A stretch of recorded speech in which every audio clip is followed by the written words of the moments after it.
Friday night tonight. Thousands of teenagers across our region, no doubt, will be going to friends' houses for sleepovers. But are they really? After 15 youngsters ran wild in Woodland in Bedfordshire, police are asking, do you really know where your teenagers are this weekend? So how much freedom should we give our youngsters? In a moment, we'll be hearing from a parenting expert. But first, here's Natalie Gray. Henry King is off for a sleepover at his friend Will's. See you tomorrow, Mum. OK, take care, love. Bye. The boys live in neighbouring villages near Erpingham in Norfolk and regularly spend nights at friends' houses. Hi, Henry. Hey, Elaine. Come in, go through. But some youngsters are pretending to be at sleepovers when really they're somewhere else completely. This devastation was caused by 15 rowdy and drunk teenagers. They'd camped out overnight in Linslade Wood near Leighton Buzzard in Bedfordshire. Police were called after 20 trees were chopped down for fuel for a large campfire. Well, we've got now 4 weeks left of the school holidays, and do you know where your children are? You know, if they're at a sleepover, are they really at a sleepover, or are they staying here in the woods, potentially putting their lives at risk? One teenage girl was taken back home by police. Her parents thought she was tucked up in bed at a friend's house. Parents in Leighton Buzzard say you do have to be on your guard. My kids did try that, but of course if you're ringing your children's friends' parents, they're corroborating the story, so you know you can catch them that way. Just keep ringing them and make sure you know where they are, what they're doing. His mates sleep over on the odd occasion, but we don't let him off the lead, as they say. We sort of keep a tight rein on him. Back in Norfolk, and Henry and Will's parents say it's a question of trust. I think we're fairly confident that what they tell us is true. We have to give them an element of trust, and we know their friends really well, we know the families really well. We've always given them the freedom, and I think we've grown up to know that they can be trusted to behave themselves, and I think that's really how you bring them up. No, I always trust William. I always believe that he's going where he is, although I always think you worry. I mean, there's always something that could happen, but on the whole, no, I always believe him. So how do you know if your children are where they say they are? Well, plenty of companies will track your children for you, for a fee, of course. It works by using GPS. If a child is carrying a mobile phone, they can easily be traced, but of course they need to have the phone with them. I'm not sure that I would do that nowadays. I think I can track him where I want, where I know where he's going to be. I only have to phone a friend. The youngsters involved in the Bluebell wood trouble are being asked to help with the clear-up. Will and Henry, meanwhile, are planning a quiet night in. Natalie Gray, Anglia News, Erpingham in Norfolk. Enjoy it, boys. So just how much freedom should our children have? Well, earlier, I spoke to Valerie Outram from Parentline Plus and began by asking her where she felt things had gone wrong in Bedfordshire. Well, I think there's a breakdown of trust, isn't there, between the parents and the child. And obviously, the children have just decided to take matters into their own hands and do what they want. And the boundaries haven't been set, and if they were set, they were ignored. So it's just a breakdown of trust between parent and child. But it's a tricky one, isn't it? It's that common sense that we all have to apply, and getting it just one side or the other side can result in disaster, I suppose. I think it can. I think parents have to maybe think about the way they're relating to their teenagers to stop this sort of thing happening. If you're a parent that always says no automatically to anything that your child comes to ask you about, I'm afraid what's going to happen is that they'll just probably do it anyway, but behind your back. So it's learning to think about negotiating with your teenager in order to build up that trust so that you're not seen as just a reactive parent that says no to everything. So, Valerie, what would be your top tip then for any parents watching this evening? Top tip, I would say, is make sure you know where they're going to be and check up. Find out from your child the name of the child that they're supposed to be staying with, their telephone number, and also the name of the parent, so that the child is very clear that you have the ability to check up. Valerie Outram from Parentline Plus, thank you very much indeed for joining us this evening. Thank you. Right, do stay with us. Has started extradition proceedings against a man from Ipswich suspected of murdering his girlfriend on the island of Gran Canaria.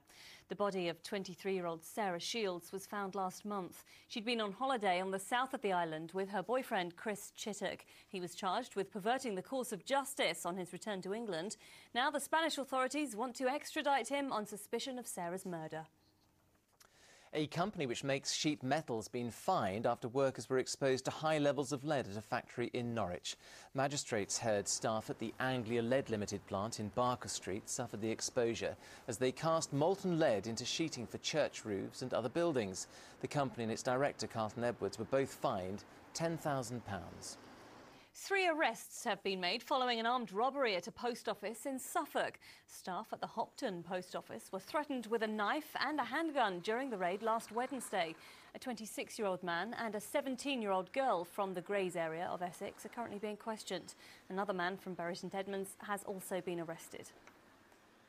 A woman from Essex has made a plea for organ donors after being diagnosed with one of the world's rarest lung conditions. She's launched an initiative called Save 5 to raise awareness of organ donation. Lorna Ramsey reports. Teresa Sanderman-Charles from Dudenhoe End in Essex has been a cookery demonstrator for 10 years. But at the beginning of this year, everything changed. Teresa, known as T, became only the 8th person in the world with a rare lung disease. There are only 7 other known living cases in the world, and that I was number 8. Yes, it was a bit of a shock. And in truth, I didn't know why. Why would I have it? The disease so far is known to have affected just 8 people worldwide. Idiopathic pleuroparenchymal fibroelastosis, or IPF, causes the lungs to gradually lose the ability to move in and out. This means they will stop working unless she can have a full lung transplant. But like so many other organs, they're not in great supply. T decided to set up Save 5 and encourage donors to wear badges to show that each person can give 5 people vital organs. So far, T has given out 500 of these badges, which means that an extra 2,500 organs could become available in the future.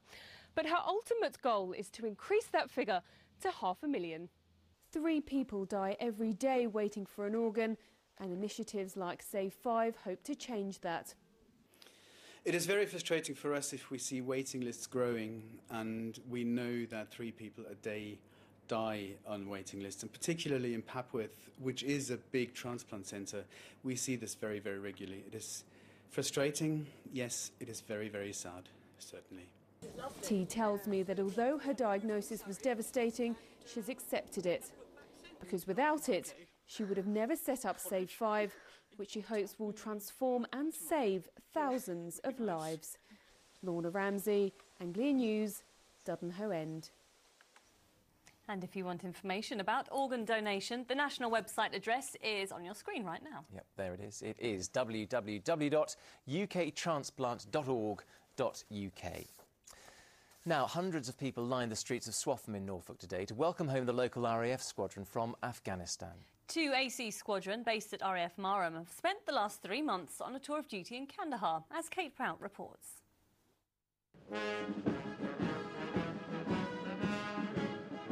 The streets of Swaffham empty of vehicles today as the band of RAF Marham lead 2 Army Corporation squadron to the marketplace, cheered on by crowds either side.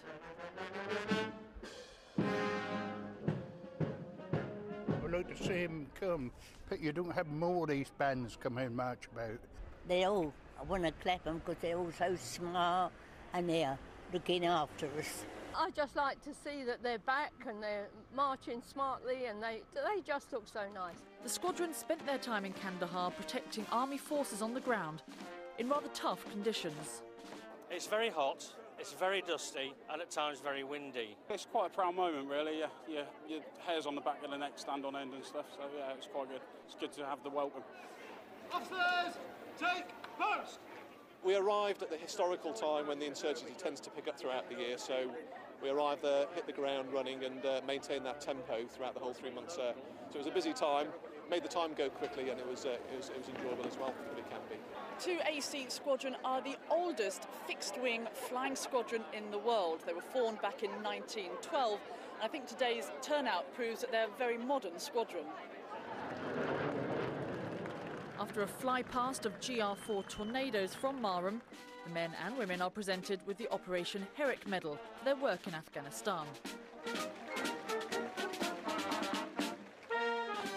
The squadron now has 2 weeks' holiday before returning to work, training on and above the skies of Norfolk. Kate Prout, Anglia News, Swaffham.